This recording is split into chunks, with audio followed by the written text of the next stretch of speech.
ওট নিয়া নেংটু পেংটু একটা মাইয়া নিয়া ক্যালভিন ক্লেন্সের জায়গা দেখাইয়া কিছু উরকিস দুরকিস ভিডিও বানাইছে। উরসুরি মার্কা ভিডিও দেখে বহু মানুষের জায়গা মতো আসলে নাই দরিদ্র ইউনিয়ন আমাদের নারায়ণপুর ইউনিয়ন উপজেলা নাখেশ্বরী। হ্যালো গাইস, কি অবস্থা, কেমন আছেন সবাই? আশা করছি আপনারা সবাই অনেক ভালো আছেন। গাইস, আজকে আমরা কথা বলতে যাচ্ছি ওমর ভাই অপু ভাইকে হালকা পাতলা ধুয়ে দিয়েছে, আমরা সেই বিষয়ে কিছু কথা বলবো। আর গাইস, ওমর ভাই কিন্তু কাউকে মিন করে কিছু বলে না, সেই বিষয়টা আপনারা মাথায় রাখবেন। আর গাইস, সর্বশেষে আমরা তাজু ভাইকে নিয়ে কিছু কথা বলবো। তো গাইস, চলুন বেশি কথা না বাড়িয়ে মূল ভিডিওটি শুরু করা যাক। আর হ্যাঁ গাইস, আমাদের চ্যানেলে যদি নতুন হয়ে থাকেন তাহলে অবশ্যই চ্যানেলটি সাবস্ক্রাইব করবেন। ভিডিওটি ভালো লাগলে অবশ্যই ভিডিওটিতে একটি লাইক করবেন।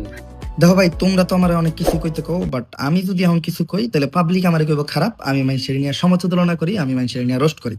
না ভাই, আমি এই ভিডিওতে কারণ নিয়ে সমালোচনা করতে আইনি, কারণ নিয়ে রোস্ট করতে আইনি। গাইস, আমি কিন্তু শুরুতেই বলছিলাম ওমর ভাই কিন্তু কাউকে রোস্ট করে না এবং কি কাউকে নিয়ে সমালোচনা করে না। আমি সম্মানের সাথে প্রশংসা করব। রিসেন্টলি ঘইটা যাওয়া একটা ঘটনা, বাংলাদেশের কোন এক গণ্যমান্য জঘন্য ব্যক্তি আর কি, যারা বরাবরই আমরা সম্মানের সাথে অসম্মান করছি, তো দেশের বাইরে একটা গাইস, ওমর ভাই কিন্তু সম্মানের সহিত বলতাছে, কেউ কিন্তু ভিডিওটাকে রোস্ট ভাবে নিয়েন না। নেংটু পেংটু একটা মাইয়া নিয়া ক্যালভিন ক্লেন্সের জায়গা দেখাইয়া কিছু উরকিস দুরকিস ভিডিও বানাইছে। উরসুরি মার্কা ভিডিও দেখে বহু মানুষের জায়গা মতো সুরসুরি লাগছে, আর তারা শুরু করছে তারে নিয়ে সমালোচনা।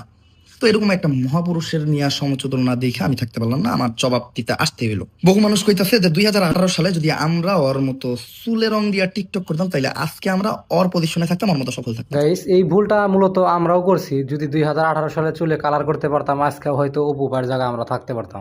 দেখো ভাই, চুলের রং করা নিয়ে কোনো কথা আমি শুনতেছি না। চুলের রং করা কিন্তু যেন তেন সুদূর বুদুর লোকের কাম না। চুলে রং করতে একজন পুরুষ হইতে হয়, আর চুলে রং করতে বুকের পাড়া লাগে। বহু আগে থেকে টিকটক করি, তাও আজ পর্যন্ত চুলে রং করার সৎ সাহস আমি করতে পারিনি।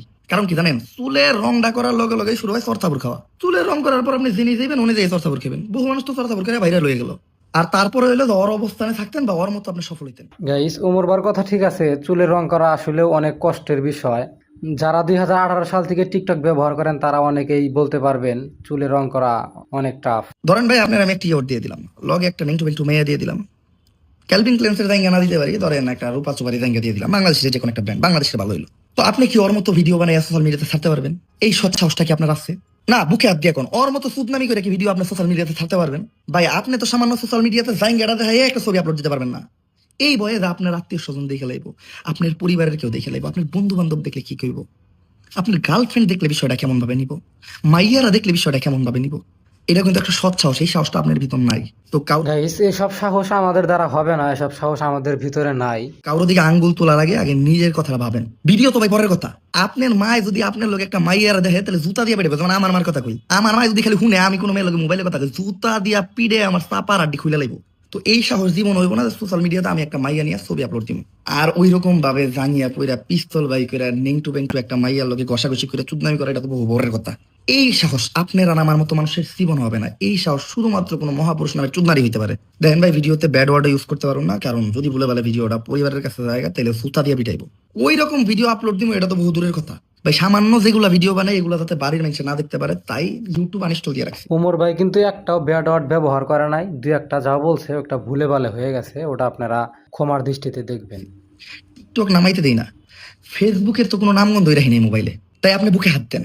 আপনি বুকে হাত দিয়ে যদি বলতে পারেন যে ওই অবস্থানে থাকলে আপনি ওর মতো এরকম সুদনামি করতে পারতেন, তাইলে ভাই আপনি এরকম একটা মহাপুরুষ নিয়ে সমালোচনা করবেন, নয়তো আপনার এই ধরনের মহাপুরুষদের নিয়ে কথা বলার কোনো যোগ্যতা নাই।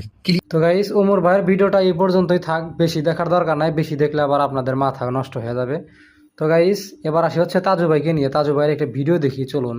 আবারও না আসলে নাই দরিদ্র ইউনিয়ন আমাদের নারায়ণপুর ইউনিয়ন উপজেলা নাখেশ্বরী ইউনিয়ন হলো নারায়ণপুর ইউনিয়ন আমাদের। এখানে নদীর পানি যেমন করে টলবলো, আকাশের বাতাস উঠলে করে এরকম। দেখেন ভাই, এই ভাইটা গাড়ি তুলতেছে কত কষ্ট করে, ভাই দেখেন। আপনাদের জেলা তো এরকম কষ্ট নাই, এত কষ্ট হলো আমাদের জেলায়, ভাই দেখেন। গাইস, ইনি হচ্ছে কুড়িগ্রামের এক বাসিন্দা। তিনি মূলত তার এলাকা নিয়ে অনেক ভিডিও করছে, আপনারা হয়তো অনেকেই জানেন অনেকেই জানেন না। তাদের এলাকায় কোনো ধরনের সাংবাদিক যায় না বিদায় তিনি তার এলাকাটা তুলে ধরছে। তাদের এলাকার অবস্থা খুবই খারাপ। তার ভিডিওগুলো আপনাদের সামনে আসলে অবশ্যই তার ভিডিওগুলো শেয়ার করে দিবেন। তো গাইস, আজকের মতো ভিডিও এ পর্যন্তই থাকছে, পরবর্তী ভিডিওর জন্য সবাই অপেক্ষা করুন। আর হ্যাঁ গাইস, আমাদের চ্যানেলে নতুন হয়ে থাকলে অবশ্যই চ্যানেলটি সাবস্ক্রাইব করবেন। ভিডিওটি শেষ পর্যন্ত দেখার জন্য ধন্যবাদ। আল্লাহ হাফিজ।